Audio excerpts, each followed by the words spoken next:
Mesdames et messieurs, bonsoir. Merci de choisir ESAE TV pour vous informer. Dans un instant, le sommaire. Les sinistrés du projet de réhabilitation de l'axe routier à Kassato-Boycon sont mécontents compte tenu du fait que leur dédommagement n'est toujours pas encore effectué. Dans ce journal, vous suivrez leur amertume. L'accroissement des recettes de la municipalité de Cotonou était au cœur d'un séminaire atelier qui a débuté ce jour au Palais des Congrès de Cotonou. Et ceci, compte tenu du fait que l'opération de déguerpissement a impacté entre autres sur la performance limitée des recettes de la municipalité. Nous en parlerons dans un instant. Renforcer le parc existant et répondre à l'augmentation du trafic aérien est la raison pour laquelle une banque de la place a offert 100 chariots à l'aéroport international Cardinal Bernardin Grantin de Cotonou. Un don qui vient à point nommé faciliter le transport des bagages des usagers. Des précisions dans cette édition. À nouveau, bonsoir. Les sinistrés du projet de réhabilitation de l'axe routier à Kassato-Boycon réclament les dédommagements qui leur ont été promis lors du démarrage des travaux de bitumage.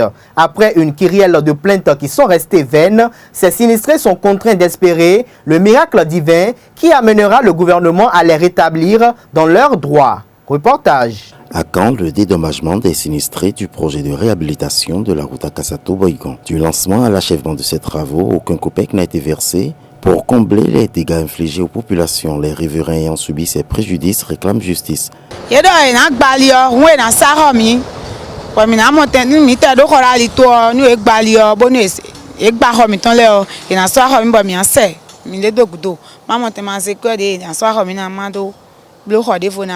Il doit s'envoyer mais de bonhommes quoi. Il doit s'envoyer mais de bonhommes quoi. On a dit mais roulé mi-temps de non et qu'on dit filer quoi il a beaucoup de. Il s'envoie massa mon quoi il y a pour les comme les vailles.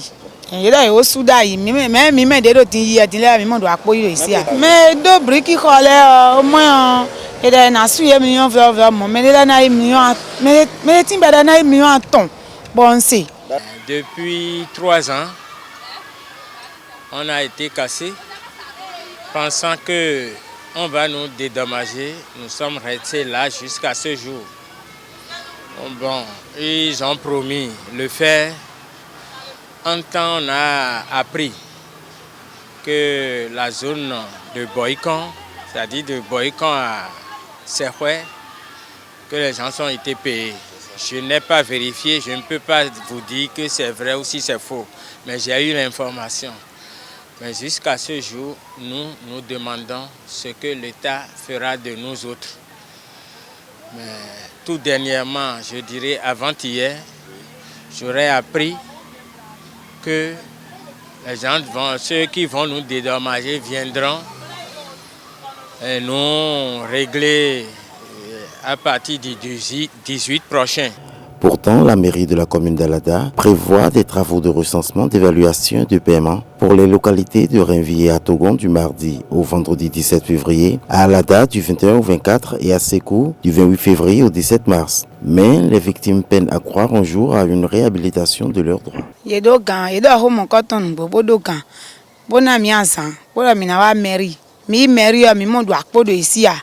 Oui, on a soit mais de bousson sandali toi mais de bousson doit maman sanoa bec baho n'y dit un bruit qui rien de fils et baho chebi oui compris donc nothing we and don't le commissariat sin combe fait face commissariat et des missions so doit gbando donc quand ta chebi free et là dessous là et fait une nous les voir la gbando ya voir la gbando fille gbegbe timboiro ça ya. Je vous dirais que de ce côté au centre du goudron on nous a pris de là-bas jusqu'ici. Et jusqu'à ce jour, rien, on ne nous dit rien. Il y a certaines personnes qui ont formé un comité et ce comité a pris contact avec les autorités, mais on n'a pas eu de suite. Donc, les choses ne sauraient rester ainsi vu les dispositions en cours pour permettre à tous les sinistrés de bénéficier de cette mesure d'accompagnement si tant attendue. La mairie de Cotonou est plus que jamais préoccupée par l'insuffisance de ressources financières et le manque d'assistance technique. Ainsi, pour y parvenir, elle a organisé ce jour un atelier sur l'accroissement des recettes de la mairie de Cotonou. Il faut noter que l'opération de déguerpissement a impacté, entre autres, sur la performance limitée des recettes de la municipalité. Boussy. On écoute le maire de la ville de Cotonou, Léa Divina-Onsoglo, pour plus de détails. Le présent atelier se tient également dans un contexte de libération des domaines publics qui, malgré le bien fondé de l'opération, impactera sur la performance déjà limitée de nos recettes. En effet, il est loisible de constater que de tout temps, les recettes non fiscales, dites propres, ont constitué pour les gestionnaires des finances locales un volet extrêmement sensible et difficilement maîtrisable. L'explication de ces difficultés qui caractérisent ce type de ressources inclus dans les budgets locaux se trouve dans une série de facteurs dont nous pourrons retenir les trois principaux que voici.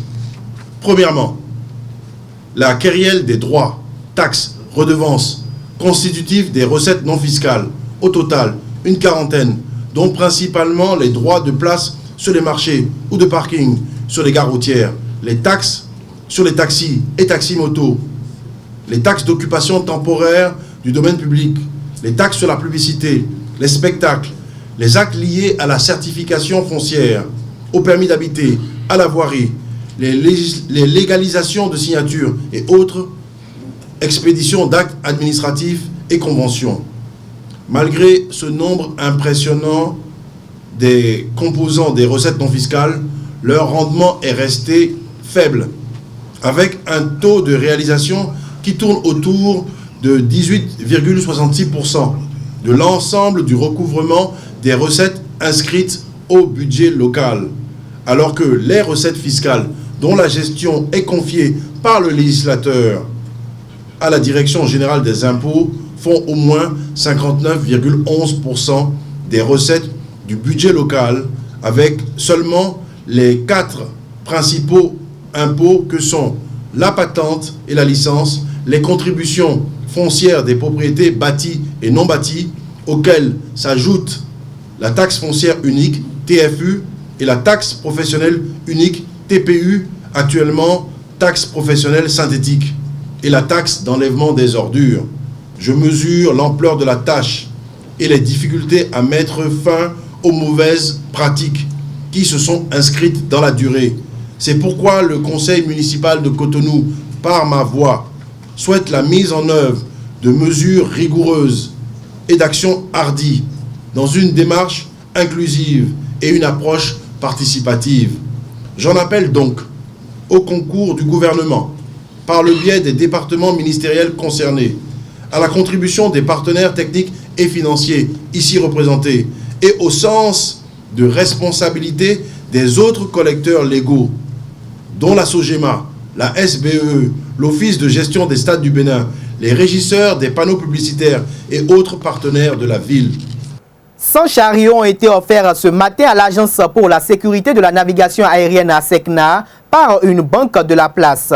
Une cérémonie de remise de dons qui s'inscrit dans la dynamique de renforcer le parc existant et de répondre à l'augmentation du trafic aérien. De plus, cela contribuera à faciliter le transport des bagages à l'aéroport Cardinal Bernardin Gantin de Cotonou. On écoute le délégué du directeur général de la SECNA, Zachary Olympio, au micro de nos reporters.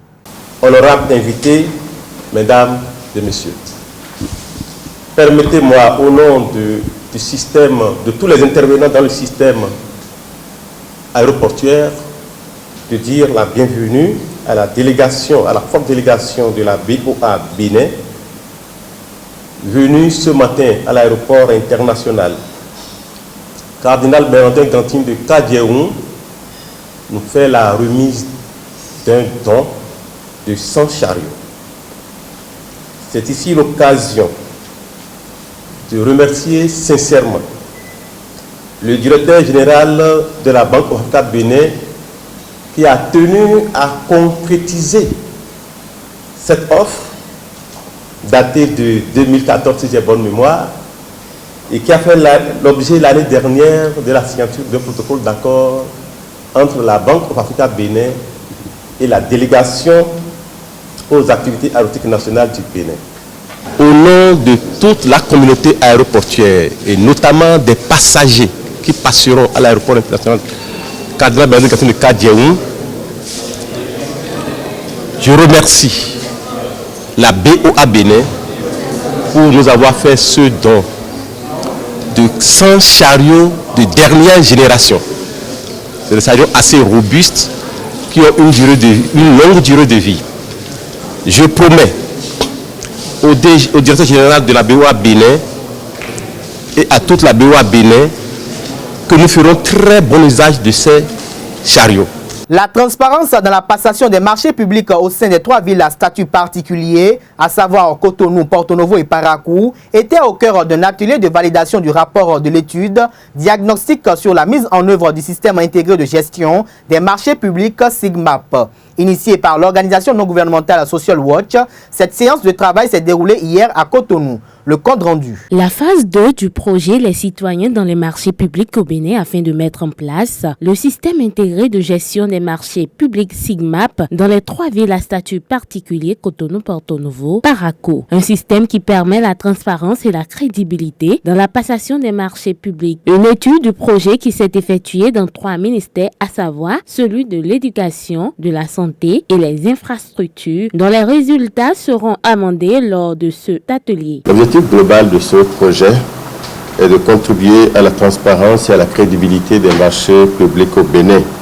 En effet, les citoyens doivent avoir un droit de regard dans le contrôle des marchés publics au Bénin, notamment dans la transparence et la crédibilité dans les marchés publics au Bénin. En effet, dans le but d'atteindre cet objectif, plusieurs activités sont exécutées dans le cadre de ce projet.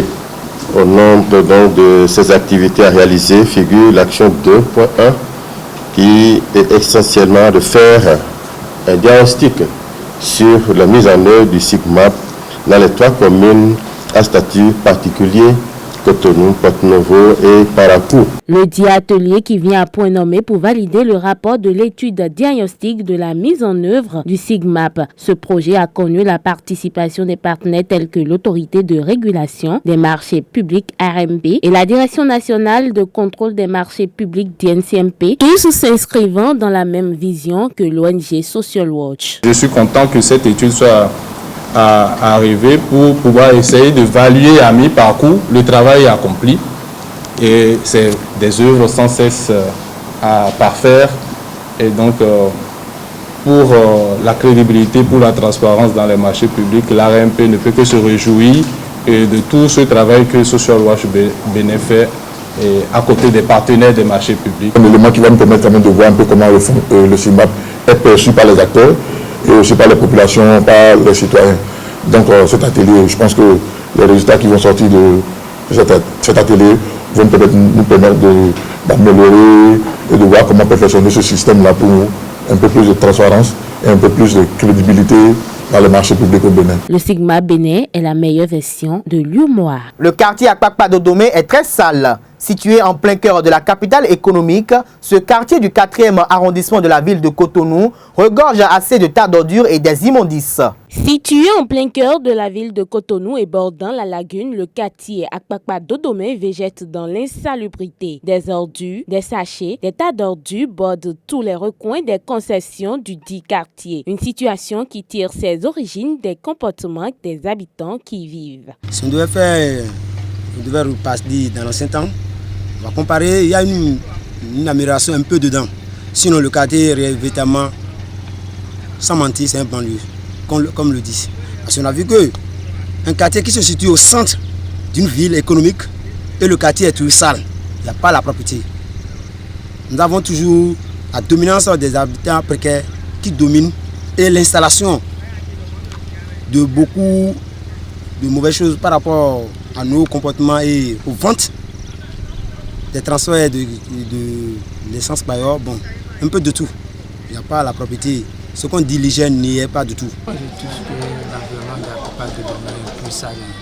Étant plus que les gens qui vivent ici ne veulent pas s'abonner surtout aux structures de la collecte des ordures. Ils prétendent dire qu'ils sont pour, et comme nous avons la lagune à côté de nous, ici, ils prennent les ordures et jettent ça au bord de la mer, ce qui fait que l'environnement est plus sale. Malgré les nombreuses sensibilisations des autorités locales et communales, la situation demeure telle sans amélioration aucune. Il urge que les populations mettent la main à la pâte pour changer l'image de Akpakpa Dodoma. L'effort des autorités locales, ils vont fournir les efforts, mais la majorité, le problème majeur, c'est la population même qui doit prendre l'engagement pour qu'il y ait l'hygiène. Même si les autorités disent et passent des informations, ça a été fait l'année passée. Mais le problème est que c'est la population qui doit prendre en charge l'hygiène. Chaque maison, chaque famille doit prendre l'hygiène de sa famille. Et comme ça, nous aurons une amélioration du quartier. Sinon, sans ça, il n'y a rien à dire. Bon, je pense que surtout la mairie va faire une délégation pour sensibiliser tous les habitants de ce quartier pour leur dire de s'abonner aux structures de la collecte des ordures. À chaque fois, les gens vont passer et ramasser leurs ordures. L'environnement sera un peu propre. Le manque d'hygiène est la source de toutes les maladies dont nous souffrons. Mesdames et messieurs, c'est la fin de cette édition. Merci de m'avoir suivi. N'oubliez pas de prendre le rendez-vous matinal de votre émission Fruits Matin. Merci pour votre fidélité et agréable soirée.